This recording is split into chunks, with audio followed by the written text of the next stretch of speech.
오늘 여러분과 함께 은혜 받고자 하는 말씀의 제목은 처음 익은 열매 휴고 뒤에 발생하는 사건들의 두 번째 시간입니다. 종말론적인 영성 시리즈로서는 10번째 시간이 되겠습니다. 그리고 부제목으로서는 종교적인 바벨론의 멸망이 반드시 온다.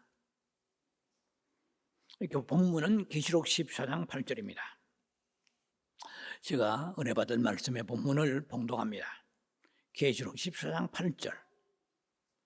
또 다른 천사 곧 둘째가 그 뒤를 따라 말하되 무너졌도다 무너졌도다 큰 성 바벨론이여 모든 나라에게 그의 음행으로 말미암아 진노의 포도주를 먹이던 자로다 하더라.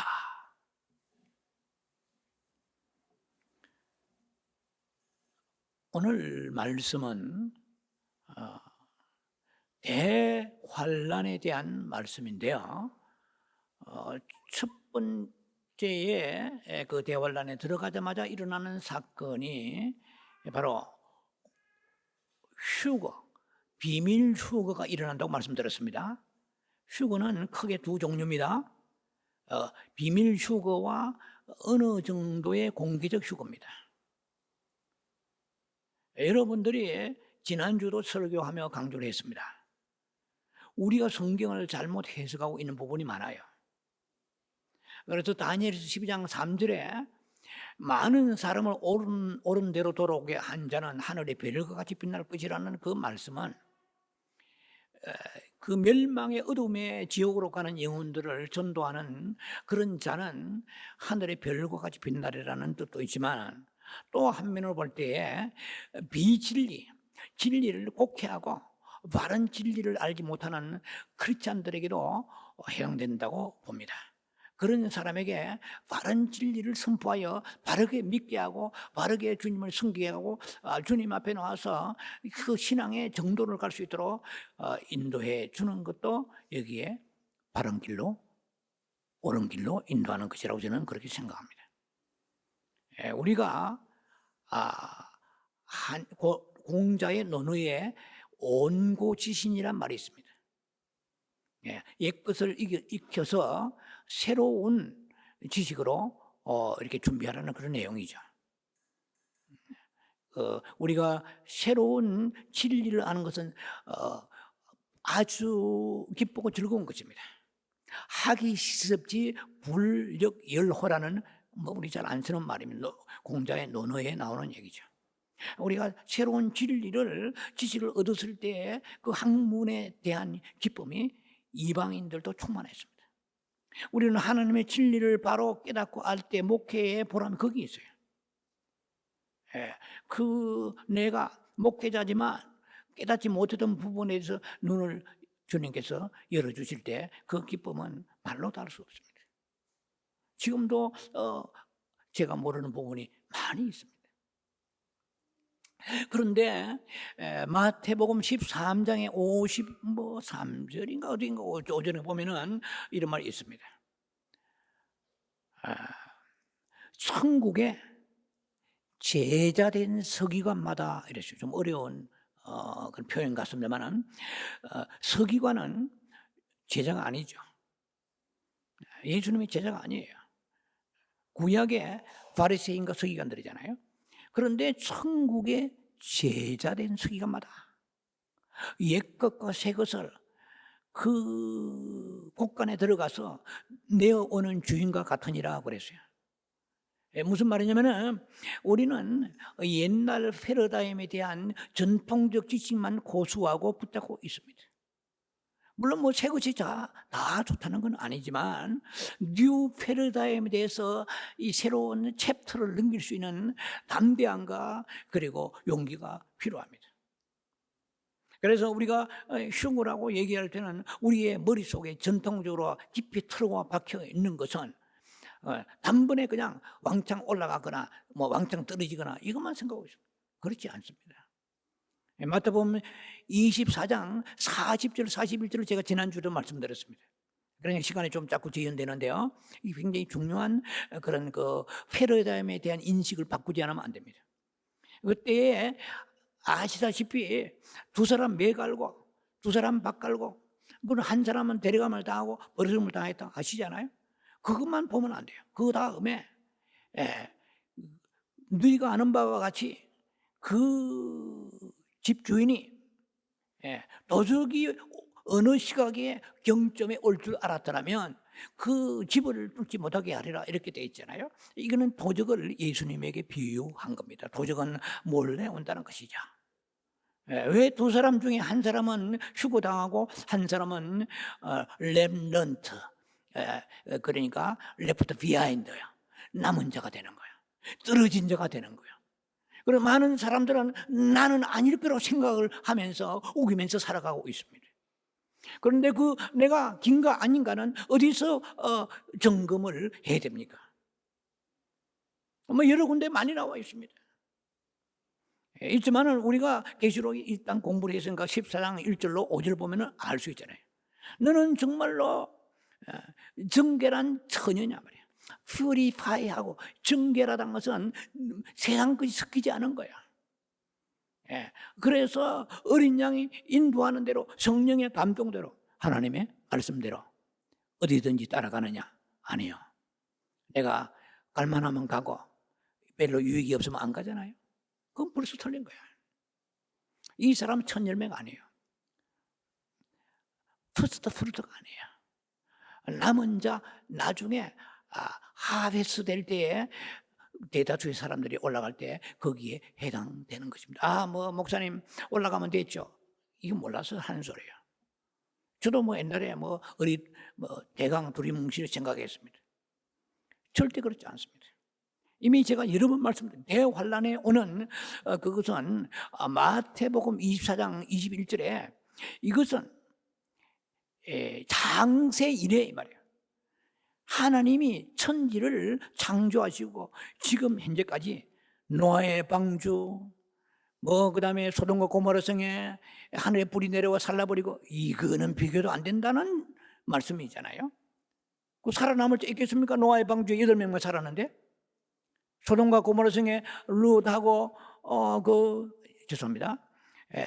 그 롯하고 그 두 딸들만 살아남았잖아요. 사이하고 아내도 기둥됐잖아요. 가족도 다 잃어버렸습니다. 얼마나 무섭게 불비가 내리는지 하늘에 불이 다 쏟아 내려서 소돔과 고모라 성을 멸망시켜 버렸습니다. 그거보다 그 비교도 안 된다 이 말이에요. 대환란이. 그래서 그걸 우리가 그레이트 트리뷸레이션이라고 그럽니다. 여러분 계시록을 좀 안다고 하는 사람도요, 그 사람 한마디 용어 보면은 진짜 아는지를 알 수 있습니다.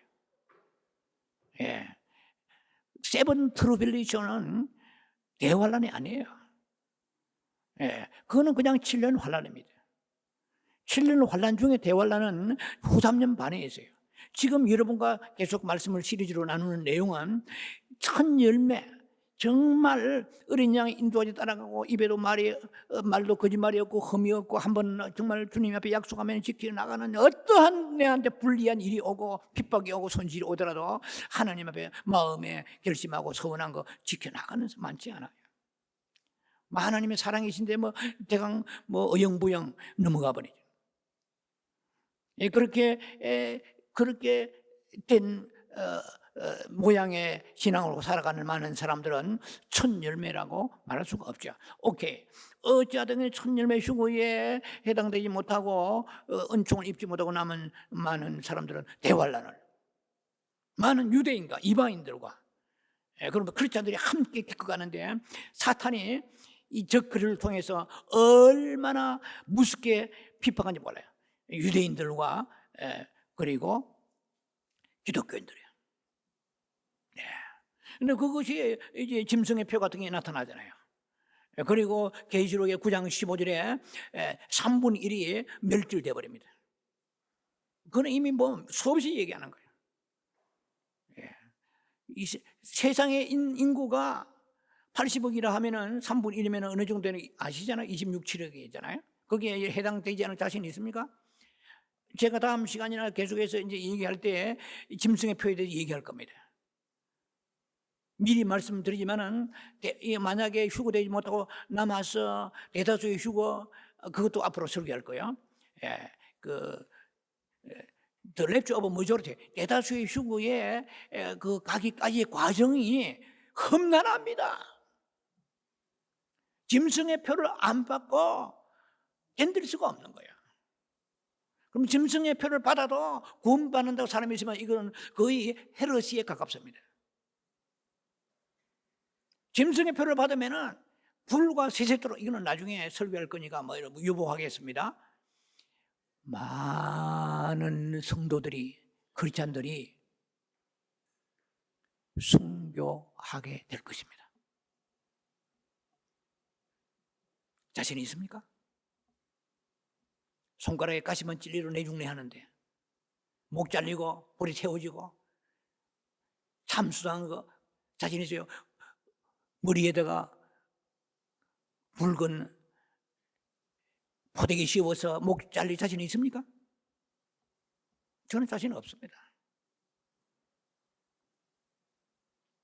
그러면 지금부터 준비해야 된다는 거죠. 그래서 대환란 딱 들어가면, 휴거되고 난 다음에, 첫 번째 휴거되고 난 다음에 대환란 들어가면 첫 번째 나타나는 징크스가 바로 뭐냐? 이게 공중에 천사가 날아다니면서 복음을 전하는데, 무슨 복음? The Eternal Gospel, 영원한 복음을 전하는 거예요. 여기까지 이해되시죠?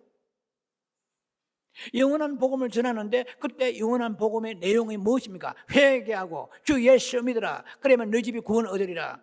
이게 아니에요. 크리에이션, 창조를 얘기합니다.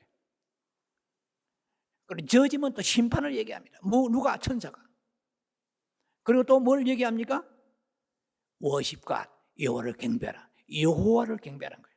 예수를 믿으라고 하는 복음이 안 나와요, 거기는. 그 두 번째 천사가 오늘 지금 얘기하는 내용입니다. 조금 서두가 또 길어졌네요. 예, 두 번째 천사가 지금 얘기하는 내용이 뭐냐면은 바로 무너졌도다, 무너졌도다, 바벨론이. 자, 오늘 바벨론에 대해서 여러분과 함께 나누는데요. 예, 자, 그래서 이걸 아직 무너지지 않았어요, 사실은. 천사가 공중에서 무너질 것이다, 곧 무너진다, 이렇게 얘기를 하지 않고 무너졌도다 이렇게 얘기합니다. 이것은 텐스, 시제를 말하자면 예변적 부정과거 시제, 잘 안 씁니다만은 이건 뭐냐면은 아직까지 미래에 오지 않은 일들이 너무나 확실하기 때문에, 이건 surely, certainly, 너무나 지당하게 온다, 너무나 확실하게 온다는 이런 의미에서 천사가 반드시 망한다는 거예요. 잘하면은, 운 좋으면 살아남고가 아니에요. 다 망해버려요, 반드시. 오늘 우리가 들어야 될 메시지가 이것입니다. 만약에 우리가 거의 대다수의 사람들이 첫 번째 비밀 휴거될 때 그 첫 열매나 이기는 자가 되지 못할 소지가 많습니다. 성경을 보면은 그렇게 살아가는 사람들이 주변에 많지를 않아요. 우리 자신을 비롯해서 보면. 그건 뻔한 겁니다, 그러면.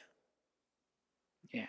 자, 그러면은 이때 바벨론이 망한다고 말씀했는데, 그러면 그하고 바벨론하고 나하고 지금 현재 미국이 살고 있는 나하고 뭔 상관이요? 상관이 있죠. 나는 과연 그러면 이게 바벨론에 얘기하는 것에 대해서 여러분들과 함께 오늘 3달라고 나누면서 말씀을 이렇게 나눌 텐데, 시간이 충분할지는 참 가늠이 안 됩니다. 처음에 그러면 맨 먼저 영적 바벨론은 무엇을 말하는가? 오늘 종교적 바벨론은 무너진다고 그랬죠. 예. 자, 그래서면은 그러면 바벨론에 대해서 개념을 먼저 말씀을 드립니다. 바벨론은 모르는 사람이 없을 거예요. 바벨론에는 3가지가 있습니다. 첫 번째는 역사적 관점에서 볼 때의 바벨론이 있어요. 이 바벨론은 신할 평지에 창세기 11장 니무롯이 바벨론 성읍을 만들고 바벨론의 탑을 세웠습니다. 바벨론에서. 예. 그것이 바로 유브라데스 강과 티그리스 강을 끼고 있는 비옥한 그런 지역에 있습니다. 예. 그래서 이 니무롯이라는 이 영거리며 사냥꾼이 여기에 왕노릇하면서 하나님을 대적하기 시작했습니다. 그러니까 인류는 처음부터 하나님을 대적하는 역사부터 시작됐어요. 니무롯이 오늘날 예표적으로 말한다면 적그리스도입니다. 최초의 적그리스도입니다. 요한 1서 2장 18절에 보면은 많은 적그리스도가 있다고 그랬어요. 적그리스도가 예표적으로 볼 때 마지막 7년 환란을 주장하는 적그리스도가 있지만은 그 이전에 많은 역사적으로 적그리스도의 어떤 영을 가진 자들이 나타났어요.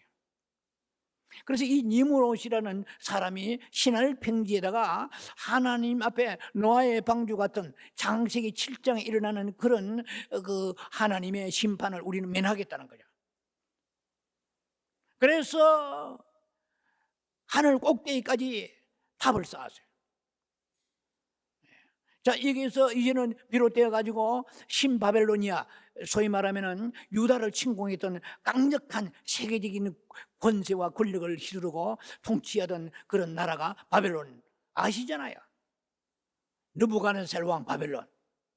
이런 역사적인 관점에서 볼 때에 바벨론이 있다는 것이고, 두 번째는 종교적 바벨론, 영적 바벨론이 있습니다. 이것이 계시록 17장에 나와 있고요. 그리고 계시록 18장에 보면은 물리적이라 할까요? 아니에요. 물질적인, 상업적인, 물질적이고 상업적인 바벨론이 있습니다. 그런데 이 바벨론이 양 팀이 계시록 17장, 18장에 나오는데 다 폭삭 망해버립니다. 그래서 이 물질적인 바벨론이든 종교적인 바벨론이든 간에 그 근저에 뿌리에 베이직에 흐르고 있는 그 사상은 하나님을 대적하는 거예요. 우상 숭배하는 것입니다. 사람도 물질이 부유하고 풍성하면 믿음이 떨어져 버려요. 부자가 천국에 들어가지 못한다고 꼭 못한다는 말이 아니라 마태복음 19장 같은 데 보면 나와 있잖아요. 뭐라고 되어 있습니까? 낙타가 바늘 구멍 들어갈 수 없는 것 같이 부자가 천국 들어가기 어렵다고요. 뭐 다 못 들어갔다는 얘기는 아니죠. 비유가 그래요. 왜냐면은 믿음이 떨어져 버린 거예요. 왜냐면은 그 돈의 권세로 안 되는 게 없기 때문에 항상 모든 데 위험 요소를 깔고 있는 것이 우상화되는 것입니다. 그래서 오늘 여러분과 함께 나누고자 하는 얘기는 종교적이고 영적 바벨론에 대한 말씀입니다. 계시록의 17장 보면은 1절과 6절 사이에 특히 1절에 큰 음녀가 나옵니다. 이 음녀라는 것은 음녀가 헬라어로 포르네입니다. 포르네 혹은 포르노 이렇게인데 오늘날 포르노그래피 포르노 이게서 나온 말이에요. 음녀는 창녀를 말합니다. 소위 말하면 매춘부를 말하죠. 그런데 이 음녀가 큰 음녀라고 그러죠. 큰 음녀. 음녀가 작은 음녀가 있고 큰 음녀가 있는데 이게 큰 음녀래요. 프라스튜트래요. 프라스튜트. 그레이트 프라스튜트. 이 음녀라고 해요. 이 장녀란 말이죠. 자, 큰 음녀가 나오는데 계시록 17장 1절에 여러분들 오늘 말씀 들으면서 성경에 굉장히 주의를 기울여 들어야 될 것입니다. 계시록 17장 1절에 앞부분을 생략합니다. 이리로 오라. 많은 무리의 안전 큰 음녀가 받을 심판을 내게 보이리라 그랬습니다. 큰 음녀는 반드시 심판을 받는다고 사도 요한이 지금 이 환상 중에 하나님 앞에 이런 모양을 보게 되는 것입니다. 말씀을 듣습니다. 자, 원래 바벨론은 다니엘서에 또 보면은 2장과 그 7장 8장 보면은 다니엘서가 굉장히 깊지 않아요? 특히 다니엘서 2장 31절에 35절 보면은 다니엘이 그 느부갓네살 왕이 지가 꿈을 꿔놓고 뭔 꿈을 꾼지도 몰라요. 그래서 그 꿈을 해석을 하는 내용이 나오잖아요. 무슨 꿈을 꿨습니다, 폐하가. 그래서 그 꿈의 신상에 대한 얘기가 나옵니다. 여러분 다니엘서 2장에 잘 나와 있습니다.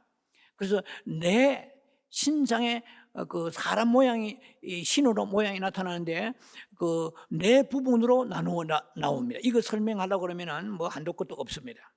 그냥 넘어가기는 대강 넘어가는데요. 머리와 정금인 머리가 바로 바벨론이 나오고 그 느부갓네살 왕의 꾸는 꿈이 인류의 역사의 마지막에 그 운명을 결정하는 꿈입니다. 무섭습니다. 지가 제 아무리 똑똑하고 잘나도요 하나님의 계시 말씀 속에 다 포함되어 있습니다. 71회 안에 포함되어 있어요. 마지막 1회 안에 포함되어 있어요. 그거 우리가 다니엘서 9장 보면 나와 있어요. 성경은 전부 다 거의가 계시로 가득 차 있습니다. 그 하나님의 리블레이션 계시대로 움직이지 내 개인적으로 용트림 쓴다고 해서 역사를 바꾸지 못해요. 성경 보면은요 정확하게 나왔습니다. 한 사람도 한치로 물샐 틈 없이 말씀이 예언적으로 가득 차 있는 것이 성경이에요. 그래서 우리는 성경을 기독교는 해박해야 돼요. 솔직히 다니엘서 이런 말씀들을 깊이 들어가려고 그러면요 골치 아픕니다. 오늘 조금 여러분을 약간 부분을 많이는 못 들어가세요. 너무나 진부하고 깊어서 너무 또 복잡해서. 그래서 이걸 어떻게 간추려서 성경 이게 요약을 성도들에게 이 짧은 시간에 전할 것인가가 정말 기도 제목이며 준비하는 것입니다. 자, 그래서 다니엘 그 신상에 대한 얘기를 오늘 다 하지 못합니다. 왜냐하면 머리와 그리고 뭐 가슴, 팔, 그리고 배하고 넓적다리하고 그다음에 양쪽에 그 두 다리 정경이 나와요. 왜 이게 굉장히 중요하냐 하면 즉 그리스도에 대한 얘기요 이게. 즉 그리스도가 나타날 때에 그 발가락 10발가락과 발에 대한 얘기가 나와요. 얼마나 이거는 깊어서 뭐 어중간에 손을 댈 수가 없어요. 그래서 제가 필요한 것만 성령의 인도하심을 따라 여러분과 나누기를 원합니다. 자, 그때 다니엘이 그 해석해 줬고 보았던 그 신상이 머리가 바로 금으로 되어 있는데 이게 바벨론이에요. 강력하죠. 전 세계를 통치하는 그런 권세와 능력이 넘치는 나라가 바벨론이래요. 그런데 그 밑에 깔고 있는 근본 사상은 우상 숭배예요. 왜냐하면 여러분 느부갓네살 왕이 그 신상을 높이 기다리 높은 신상을 세워놓고 절하지 않으면 사드락과 메삭과 아벳느고를 불 속에 집어넣은 거 여러분 아시죠? 벌써 봐요. 이 바벨론이라는 그 사상이 창세기부터 흘러온 게 니브롯도 하나님보다도 자기의 영광 위에서 이 영걸한 사냥꾼이 사람들에게 그 모든 이 배교 사상을 집어넣은 거예요. 그래서 자기가 왕이 되고 자기 아내가 나중에 여신이 되고 세미라미스 뭐 이렇게 굉장히 복잡합니다. 그러니까 제가 얘기하자는 건 뭐냐면은 인류가 창세기부터 시작할 때에 그 건조에 흐르고 있는 사탄의 사상, 이 배교 사상, 하나님보다도 어떤 그 종교적이고 인간적인 이런 능력을 과시하면서 하나님에게 등을 돌리게 하는 거예요. 그래서 그보다 더 무서운 게 또 있습니다. 하나님 앞에 등은 안 돌리면서 실제로는 등을 돌린 것과 똑같은 삶을 사는 이 배교자들이 수두룩한 세상에 우리 살고 있습니다. 자, 그래서 오늘 지금 이 얘기가 다 전달이 되는지는 참 정말 미지수입니다만은 하고 싶은 얘기가 너무 많아요. 그런데 추려서 말씀을 전할 수밖에 없는 거예요. 자, 그래서 인간 정부와 그 강력한 권력을 상징하는 것이 바로 그 신상에 대한 얘기입니다. 다니엘의 신상이에요. 그러니 이사야 21장 9절과 에레미야 51장 8절에 보면 이게 전부 다 망한다고 되어 있어요. 선지자 이사야와 에레미야가 이 소위 말하면은 바벨론은 함락되고 무너지다고 그렇게 말하고 있습니다. 그대로 됐죠. 다 무너져 버렸잖아요. 자, 그런데 오늘 본문에 나타난 바벨론은 그런 세상 권력보다도 영적 바벨론입니다. 종교적인 바벨론이에요.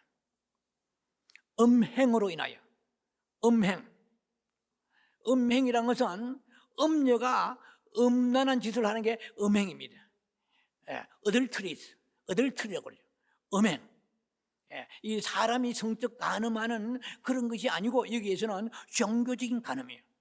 종교적 음행입니다. 이게 얼마나 무서운가를 이 신자들이 알아야 돼요. 하나님은 결코 다른 신을 섬기지 못하게 합니다. 그 우상, 하늘이나 땅이나 그리고 바다 어떤 것도 우상으로 만들지 말라고 말씀하십니다. 그런데 이 인간이 사탄의 어떤 사주를 받으면서 은근히 이스라엘 사람들도 얼마나 많이 우상을 섬기는지 몰라요. 하나님만, 여호와 하나님만 섬기는 유일신 사상을 갖고 있는 것이 아니고 이스라엘 민족도 바알신, 아세라 목상, 아스타롯 얼마나 많은 금송아지부터 심지어 모세의 형 아론부터 금송아지까지 섬겼잖아요. 인류 역사는 우상의 역사입니다. 다 부서지고 망하고 심판받았잖아요. 그리고 이제 마지막 밀려와서 계시록에 오늘 이 말씀을 우리가 공부하고 있는 거야. 오늘날 이 시대에 이런 말씀이 무슨 소용이 있느냐는 거예요. 있고 말고요. 적용을 깊숙이 하지 않으면 우리는 살아남지 못합니다. 절대로요 하나님을 속일 수가 없어요. 지금은 괜찮고 별일 없는 것 같지만 하나님은 반드시 어느 시점에 모아서 심판해 버리십니다. 그래서 이 심판받지 않으려면 살아남는 길은 하나밖에 없어요. 지옥 간다는 심판이 아니고 대환란의 심판 속에 우리가 들어가서 그 엄청난 이 탕류 속에 함께 떠내려가면서 아주 말할 수 없는 이 하나의 재앙이랄까요? 이런 고난을 받게 되는 것입니다. 자, 그래서 그렇다면 오늘 영적인 바벨론, 이 종교적인 바벨론은 과연 누구겠느냐는 것입니다.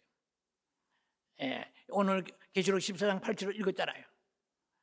무너졌도다 바벨론이 하는데 이 음녀가 누구겠느냐는 거예요.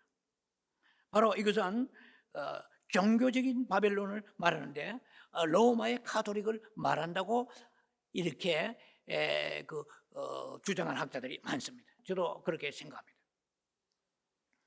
자, 그래서 하나님을 대적하는 거예요.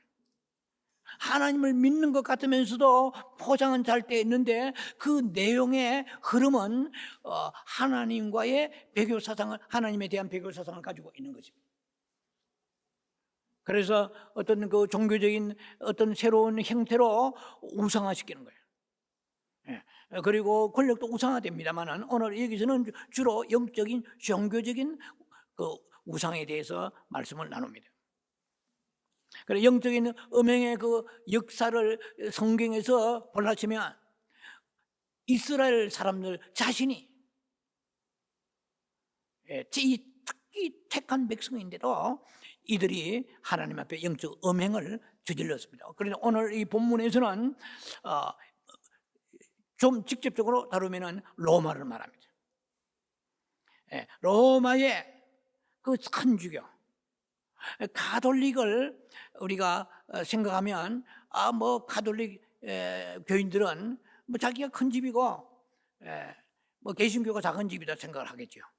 그러나 미리 말씀드리지만은 가톨릭 교도가 이 설교를 듣는 사람 없을 거예요. 혹시 듣는 사람이 있다면 좀 불쾌하고 기분 나쁘겠죠. 그러나 제가 제 개인 사상이나 철학이 아닙니다. 성경입니다. 그래서 이 가톨릭은 그 뿌리가 이교 사상에서부터 시작되었습니다. 이것은 기독교라고 말할 수 없습니다. 사람들은 보편적으로 가톨릭을 기독교라고 말하지만 그 이교적 사상이 가득 차 있습니다. 그럼 오늘날 교회에도 이 가톨릭의 이교적 사상이 침투해 들어있다고 아셔야 돼요. 예. 자, 그래서 지금 로마 천주 교세는 어마어마합니다. 중국 인구가 얼마나 되신지 아세요? 인도가 얼마나 되신지 아세요? 거의 14억입니다. 예, 인도가 중국보다 인구가 조금 적지만 앞으로는 능가해 버릴 것입니다. 왜냐하면 중국은 산하 제한하기 때문에 인도를 따라잡을 길이 없습니다. 랭킹 1위가 현재 중국이지만은 제가 볼 때는 거의 가칭가칭에 따라와 있습니다. 네. 그런데 천주 교도가 전 세계에 얼마나 되는가요? 교황청의 발표에 의하면 2022년도 가톨릭 신문이나 교황청의 발표에 의하면은 가톨릭 인구가 13억 6천만입니다. 모슬렘이 약 20억 대입니다. 그리고 힌두교가 약 10억 대예요. 기독교 개신교가 8억이라고 하지만은 5억이라고 하는 학자도 있습니다. 불교가 한 5억 대예요. 자, 그러면 어마무시한 이러한 부흥의 세력을 가지고 있는 그 가톨릭의 로마에 있는 그 바티칸이라는 거 아십니까? 바티칸은 로마의 교황청이 있는 곳이에요. 거기가 단순하게 종교 조직의 센터가 아니에요. 하나의 국가입니다. 바티칸 로마의 교황청은 전 세계 모든 나라들하고 대사를 파견합니다. 교황이 뜨면 모든 나라의 수장이 나와서 직접 영접합니다. 어마한 그런 권세와 영향력을 끼치고 있는 거예요. 그리고 다 묻혀버리잖아요. 예. 근데 로마 그 계시록 18장 같은 데 보면은 그 금전을 가지고 있고 그 로마의 교황청의 추기경이나 교황에 보면은 주로 자주색이나 그 어떤 붉은색을 가지고 있습니다. 모자라든지, 예, 그 다음에 금전을 가지고 있고 지팡이, 금지팡이. 로마의 교황청의 바티칸의 교황청에 있는 그 금을 다 팔면 로마의 그 바티칸 교황청이 400년 먹고 살 게 있다고 합니다. 어마어마한 그러한 부를 축적하고 있는 거예요. 예. 자, 그래서 제가 대학원, 신학대학원 당시에 천주교에 대한 논문을 썼습니다. 그 당시에는 막 굉장히 많은 책을 연구했는데 지금 많이 까먹었습니다만은 막 해를 줄 정도예요. 자, 성경적으로 볼 때는 이 천주교가 지금 어마어마한 교세와 능력을 영향력을 끼치고 있지만은 반드시 장차 적 그리스도에 의하여서 멸망해 버립니다. 유대교와 그리고 천주교, 캐톨릭. 자, 그래서 이 적 그리스도가 모든 종교를 멸살해 버립니다.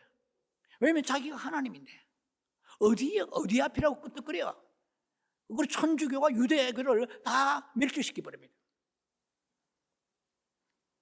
자, 그래서 로마의 바티칸의 그 천주교가 패배되고 난 이후에 그레이트 하베스트, 거대한 추수가 일어나게 됩니다.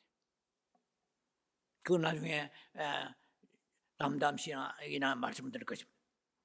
자, 그래서 우리는 이 로마의 천주교의 그 뿌리 깊은 우상 숭배 사상이 있다는 것을 우리는 인식해야 됩니다. 하나님은 이 적당하게 어물쩍 넘어가는 것을 굉장히 싫어하신 거 여러분 아시죠? 타협하는 거 용납하지 않습니다. 우상 숭배 말이에요. 이 천주교의 저 깊이 얘기할 그런 계제는 아닙니다만은 일단은 그리 천주교 나쁩니까? 선행도 하고 다 우리 같은 기독교 아닙니까? 이렇게 생각하면 이 어물쩍 넘어가면 굉장히 위험합니다. 그래서 이 우상 숭배 사상 예를 들면 이것이 세미라미스, 그러니까 그 바벨론에 그 탑을 쌓았던 창세기 11장에 니무롯의 아내가 세미라미스입니다. 이 세미라미스가 그 자신을 우상화시켰어요. 아들 담무스를 그의 남편이 죽었다가 소생한 사람이라고 얘기했어요. 아주 적그리스도죠, 쉽게 말하면. 그래가지고 죽고 난 이후에 사람들이 그 세미라미스 어머니와 그 어머니의 품에 있는 담무스 아들을 신상을 만들어서 그들이 조각해서 만들어 섬겼습니다. 그러니까 쉽게 말하면 하늘의 여왕이죠. 하늘의 여신이죠. 여기서부터 시작하는 거예요. 그래서 이집트라든지 이시스라는 이집트 여왕이 있습니다. 이 여왕의 아들이 호루스요. 거기도 이집트 여왕이 그 호루스를 아들 안고 있어요. 그러면 여러분 생각나는 게 있겠죠. 마리아가 크고 예수님이 어린 아기 예수님이니까 안고 있는 장면 별게 아닌 것 같지만 이것이 굉장히 사람들의 영향력이 있습니다. 마리아는 크고 예수님은 작아지는 거예요. 그래서 마리아 숭배 사상이 제가 옛날에 연구해 보니까 이게 제일 문제예요. 마리아의 무제설, 마리아의 동정설, 마리아가 예수님이 낳을 때만 그가 처녀였지 그 뒤에는 예수님의 형제들 전부 다 이 DNA를 통해서 육신적인 거를 교합을 통해서 태어나는 것입니다. 그런데 마리아 무제설, 마리아 동정설, 마리아 성천설, 마리아 숭배 사상이 그다음에 하나님의 아버지라고, 죄송합니다. 하나님의 어머니라고 그래요. 마리아를. 그리고 마리아를 기도하고, 마리아 기도 대상이고. 이거 엄청납니다. 저는요, 이 천주교의 영성을 연구를 해왔습니다. 그런데 위대한, 개신교에 관심이 없는 토마스 머턴, 토마스 머탱, 이런 굉장한 사람이 있습니다. 십자가 성 요한이라든지 이런 많은 분, 아빌라 테레사 이런 분들이 영성을 따지면 엄청 깊습니다. 그런데 마리아 어머니라고 하는 사람이 많아요. 그래서 제가 연구해봤죠. 연구한다고 생각해봤죠. 이 주의가 도대체 어떻게 된 겁니까? 이 개신교가 따라잡을 수 없을 정도로 깊은 영성의 많은 그러한 수도사들이 천주교에서 나왔는데 그들의 영성은 말로도 할 수 없어요. 누가 개신교에 있는 목사가 동굴에 30년 기도한 목사가 있습니까? 솔직히. 제가 천주교를 높이 들은 게 아니라 굉장한 그런 영적 깊이를 가지고 있는데도 불구하고 그래서 결론이 뭐냐면 사탄의 역사구나. 이 신학 안 된다. 박사학위 10개라도 안 된다. 지식이만 안 된다. 영을 이길 자는 없어요. 우리는 혼의 존재입니다. 혼의 존재, 우리가 영을 가지고 있는 혼의 존재예요. 육신 속에 혼을 가지고 있는 그 속에 영을 담고 있으니까 인간은 영적인 존재이지만 영은 아니에요. 인간은 우리가 혼의 존재라고 성경은 창세기에 2장에 분명히 말씀하십니다. 오케이, 어쨌든 간에 그러한 마리아 숭배 사상이 깊이 들어있는 것은 어디서부터 흘러왔느냐는 것입니다. 이것이 바로 바벨론의 이 우상 숭배 사상이 깊이 들어와서 바로 천주교가 깊이 침투해 버렸습니다. 자, 여기까지만 하고요. 넘어가야 되겠네요. 어쨌든 간에 이 하나님 보시기에 배도적 행위는 하나님이 결코 용납하지 아니하십니다. 여러분 마태복음 6장의 24절에 보면은 이렇게 되어 있습니다. 한 사람이 두 주인을 섬길 수 없느니라. 하나는 중하고 하나는 경해야 되고 하나는 사랑하고 하나는 미워해야 되느니라. 물질과 하나님을 함께 섬길 수가 없느니라. 그런데 우리는 교묘하게 줄타기 하고 있습니다. 하나님도 사랑하고 세상도 사랑해요. 안 해요. 이거는 음녀입니다. 일종의 그레이터, 이거는 거대한 플러스 더 튜터, 거대한 큰 음녀는 아니지만은 소음녀가 되는 거예요. 음녀는 반드시 망합니다. 음녀이기 때문에, 영적으로 음녀이기 때문에 휴거되지 못할 수가 있다는 것이 첫 번째 휴거. 제가 지금 얘기하는 그것은 어디에다가 초점을 맞춰야 될지 여러분들이 잘 분석하고 여러분들이 인식하시기 바랍니다. 두 번째 달라들어야 합니다. 종교적인 바벨론은 반드시 멸망합니다. 그래서 대환란이 시작하자마자 이 말이에요. 후삼년반이 시작하자마자 맨 먼저 청소해버립니다.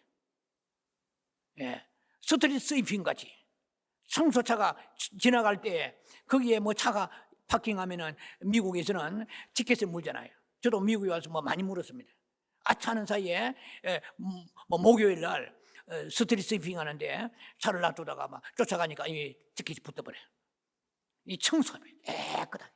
그러면 세상은 티켓 벌금만 무면 말지만 이거는 심판이라는 것은 저지먼트는 파이널 저지먼트는 다음에 기회가 없는 것입니다.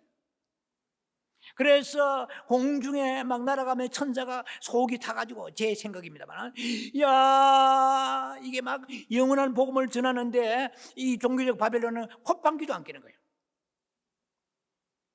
그러니까 막 청소해버린 거예요. 그래서 이 물질적인 바벨론은 대환란이 끝나서 청소해버리고 한 멸절해버립니다.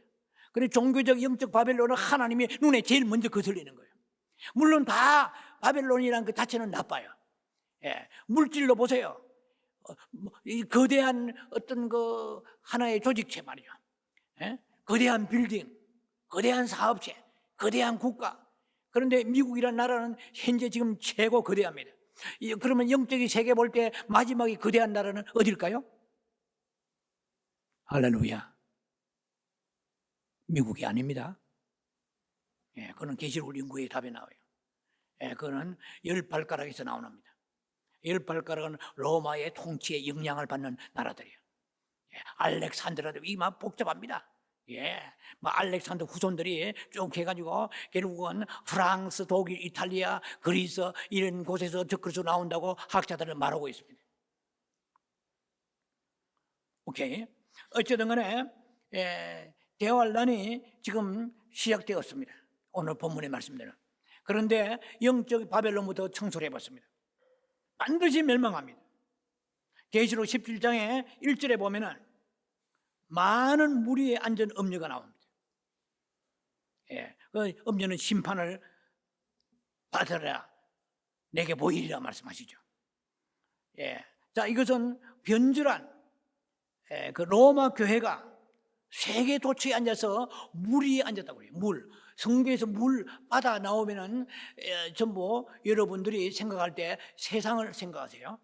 계시록 13장 1절에 적 그리스도는 바다에서 나와요. 그리고 물에서 나온 짐승, 물에서 나온 짐승은 거짓 선지자입니다. 그 정도는 여러분들이 기본적으로 알아야 돼요. 바다에서 나온, 계시록 13장 1절, 바다에서 나온 짐승은 뭐예요? 적그리스도예요. 그러나 육지에서, 땅에서 나온 짐승은 뭐예요? 거짓 선지자예요. 자, 뭐 이런 얘기는 언젠가 다시 풀어서 얘기할 기회가 있을 거고요. 오케이. 그래서 계시록 17장에 보면은 2절에 땅에 많은 임금들로 그리고 백성들로 하여금 음행하게 했다고 그랬어요. 포도주에 취하게 한 거예요.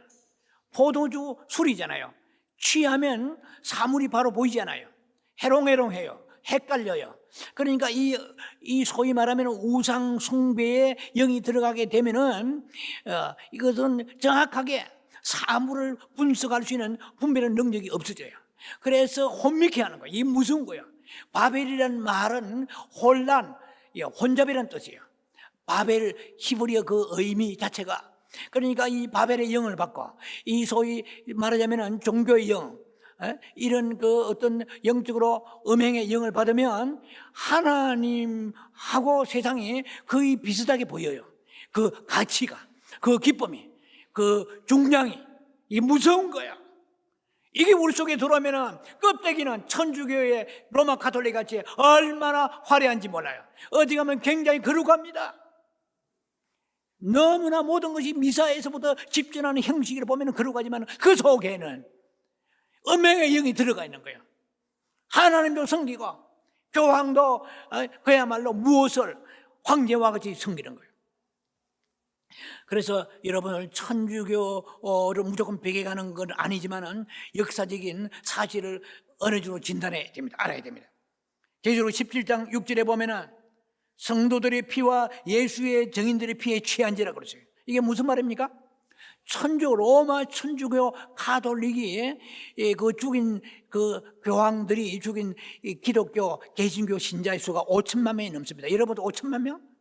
우리나라 인구가 5천만 명 정도 되잖아요. 로마에 있는 황제들이 죽인 숫자보다 더 많아요. 천주교가 개신교들을 말해요. 그래서 오늘 본문의 계시록 17장의 6절에 성도들의 피와 수많은 예수의 증인들의 피에 취한지라. 포도주에 취한 게 아니고 피에 취한 거예요. 죽어가는 것을 끌끌거리고 기뻐하고 즐거워한 거야. 그러니까 계시록 18장에 보면은 5절에 그들의 죄는 하늘에 사무쳤다고 그래요.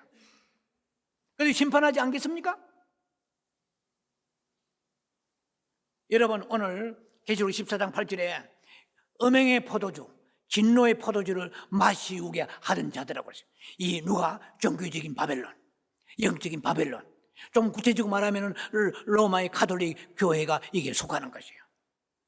오늘 조금 시간이 감자만은 중요하기 때문에 약간 인서트가 삽입해서 한 가지 말씀드리면, 여러분, 이거는 굉장히 중요한 사건입니다.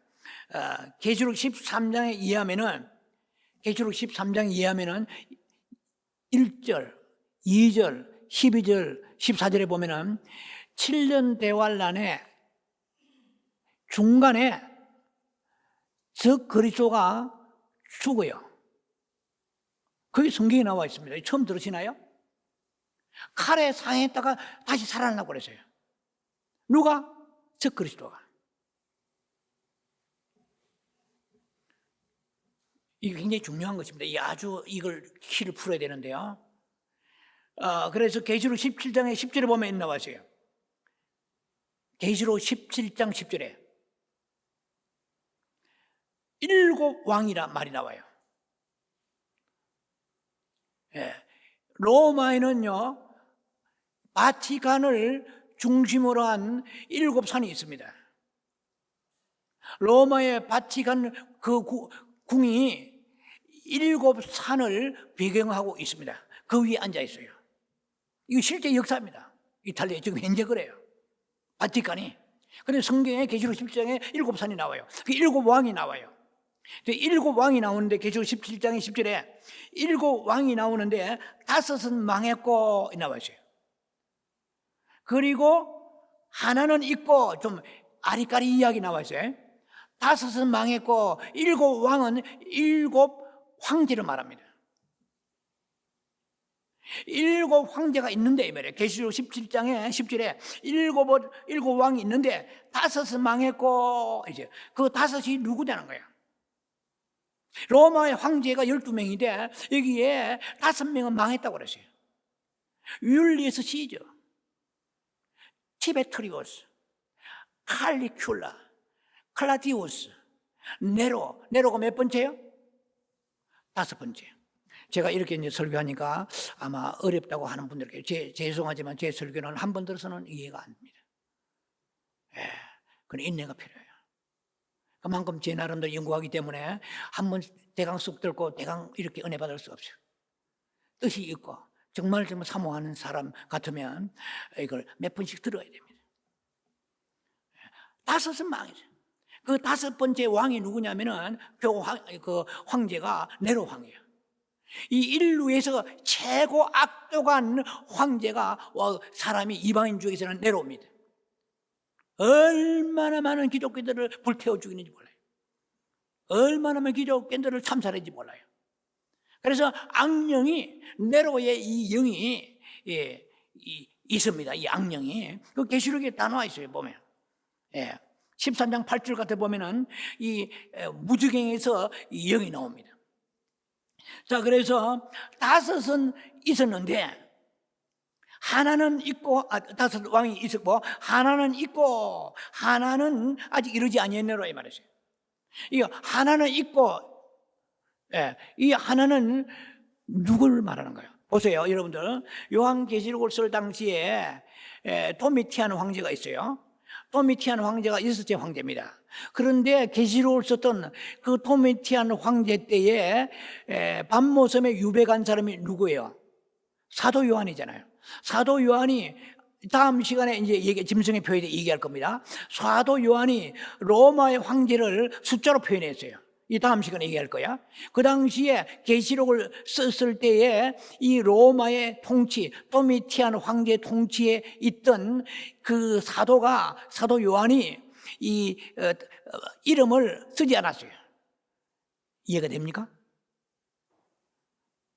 하나는 5명은 망했다고 그랬어요. 네로 황제까지 망해버렸어요. 그리고 하나는 있고 그랬어요. 있기는 있는데 이름 안 썼어요. 이게 도미티안 황제예요. 도미티안 황제에 의해서 밤모섬에 유배 갔잖아요. 여러분 아시죠? 사도 요한이. 예. 자, 그러면은 또 하나, 다른 하나는 아직 이루지 아니하였나니 이게 뭡니까? 이것이 바로 저 그리스도입니다. 여러분 저를 레미 씨 한번 저 보시기 바랍니다. 자, 이 저 그리스도가 이 7년의 환란 중에 나타나는 그 황제의 상징적인 존재인데 꽉 황제가 저 그리스도라고 얘기는 아닙니다. 이 7년 동안에 전반전에 전 3년 반에 나타나는 이 저 그리스도와 7년 반 후반전에 나타나는 저 그리스도는 몸은 두 개인데 인격은 하나라. 아마 여러분들이 이해가 되는지 모르겠는데 돼야 됩니다. 몸은 두 개인데 인격은 하나예요. 그래서 계시록이 다 나와 있을 거예요. 칼에 상했다가 죽었어요. 몇 번째? 저 그리스도가 지금 7년 환란이 안 들어갔기 때문에 아직 우리가 몰라요. 그런데 7년 환란 들어갔을 때 7째 황제가 저 그리스도예요. 그런데 전 3년 반에 저 그리스도가 7번째 황제예요. 후 3년에 저 그리스도가 8번째 황제예요. 제가 지어낸 얘기 아니에요. 성경에 다 있습니다. 그래서 첫 번째, 7번째 그 황제가 칼에 맞아 죽어요. 죽는데 다시 산다고 계시록 17장에 14절에 보면은 죽었다, 칼에 상했다가 살아난다고 그랬어요. 쉽게 말하면 부활이 되는 거예요. 이 초자연적인 능력을 그리스도가 부활된 것이 저 그리스도도 7번째 황제가 칼에 맞아 죽었다가 다시 부활되어 내로 영이 들어가서 살아나면서 7번째 저 그리스도가 8번째 황제가 되는 거예요. 목사님 뭐 헷갈린데 대강 넘어가시죠 하는 사람도 있을 거야. 근데 이걸 좀 알아야 됩니다. 그렇기 때문에 이 부활의 저 그리스도의 가장 악독한 네로 영이 들어갔기 때문에 네로는 핍박의 최고의 악한 자입니다. 그 네로 영이 그 7번째 있는 저 그리스도 황제에게 들어가서 8번째 황제가 됩니다. 그러니까 이 초자연적인 능력이 나타나. 다니엘서 8장 보면은 하늘의 별을 짓밟아 버려요. 천체 물리학에도 엄청난 지혜를 가지고 앞으로 저 그리스도 그 후 3년 반에 통치할 저 그리스도는요, 그 은병과 그 외모와 그 모든 권능, 이것이 초자연적인 능력이 나타납니다. 지식도 무한해요. 그래서 하늘의 군대들하고 별을 따다 짓밟아 버려요. 다니엘서 8장에 나와 있습니다. 이 저 그리스도 우리 알아야 돼요. 그러니까 이 저 그리스도 안에 들어가는 사람은 기독교인이라도 자칫하면 홀려 들어갈 수 있는 거예요. 왜냐하면 그 능력이 어마어마 이런 역사가 이 인류에 나타난 적이 없어요. 그래 죽은 자를 살릴 정도로 하늘의 별을 따다가 발을 밟을 정도니까 천체 물리학과 실제로 슈퍼 파워 내추럴이 나타난 거예요. 기적적인 능력이 나타납니다. 그래서 수많은 첫 번째 휴거되지 못하고 남아있는 그리스도인들과 이방인들, 유대인들, 많은 사람들이 이 대환란의 후 3년 만에 들어갔을 때 저 그리스도를 미혹되어서 저 사람이 혹시 하나님인가? 인류 역사에 이런 능력을 행한 적이 없거든요. 모든 저 그리스도가 지금까지 나타나는 저 그리스도는 전부 다 예표에 불과합니다. 자, 그래서 우리 이것을 우리가 생각하면서 이 저 그리스도가 나중에는 유대주의를 파멸시킵니다. 그리고 뿐만 아니라 천주교도 말살시켜버립니다. 왜냐하면 자기 자신이 하나님인데 걸림돌이 되는 건 종교는 파멸해버립니다. 하나님께서 저 그리스도를 그 악한 도구를 쓰시는 거예요. 지가 저 그리스도가 유대주의, 유다이즘이에요. 그리고 천주교를 멸살해버립니다. 이게 계시록 17장 16절에 나와 있어요. 마개하고 벌거벗기고 살을 먹고 불로 아주 살으려 되어 있어요. 저 그리스도가 이 천주교나 이런 데 유대주의에 이를 갈아버려요. 다 멸절시켜버립니다. 하나님이 지금 보고 계시는데 지가 청소를 해버린 거예요. 이 놀라운 섭리가 있습니다. 자, 마지막에 이제는 시간이 많이 지나는 것을 결론 내립니다. 세 번째, 바벨론은 무엇을 말하는가? 오늘날 영적 바벨론은 무엇을 의미하는가? 오늘날 전 세계에 영향을 끼치면서 진노의 포도주, 영적인 진노의 포도주와 그리고 그 음행의 포도주를 마시게 하는 것은 명백히 아무리 따져봐도 이 천주교입니다. 하나님을 하나님을 이름을 부르면서 사실은 하나님 배제하는 세력입니다. 세계 단일 조직으로서는 가톨릭보다 큰 조직이 없어요. 그런데 그러면 원칙적으로 볼 때 가톨릭만 그렇게 볼 수가 없는 거예요. 모든 종교 조직도 위험합니다. 음녀가 될 수 있습니다. 오늘 제가 결론에 얘기하고자 하는 그거예요. 성령의 유기체가 아니고 그게 인간 거대한 조직의 유기체가 되어버린 거예요. 그래서 신앙의 순수성을 상실하는 개신교도도 예외는 아닐 수 있다고 생각해야 됩니다. 바벨론의 특징은 거대한 데 있어요. 그리고 혼잡한 데 있어요. 두 가지입니다. 거대하고 혼잡해요. 우상 숭배적인. 그래서 이 이교 사상이 세속주의가 막 들어버리면은 이거 작은 음료가 되는 것입니다. 그래서 우리 하나님의 예루살렘 성은 거룩한 성이라고 그랬어요. 계시록 21장에 거룩한 성 예루살렘이에요. 그런데 이 영적인 바벨론, 종교적인 바벨론은 뭐냐 하면은 이것은 거대한 성이에요. 하늘의 예루살렘 성은 거룩하고 이 망할 바벨론은 거대한 것입니다. 그래서 큰 것을 추구하고 그리고 잡것이 섞여 있는 세상 것이 혼돈되어 들어오는 이것을 우리가 경계하지 않으면은 우리가 영적인 작은 음료에 속해서 하나님의 심판을 벗어날 길이 없을 수도 있다는 것입니다. 그들도 진리를 전합니다. 이게 아주 교묘해요. 진리도 전하지만은 비진리도 함께 섞여 있습니다. 영적인 것도 있지만 육적인 것도 있어요. 그리스도적인 것도 있지만은 사탄적인 것이 있어요.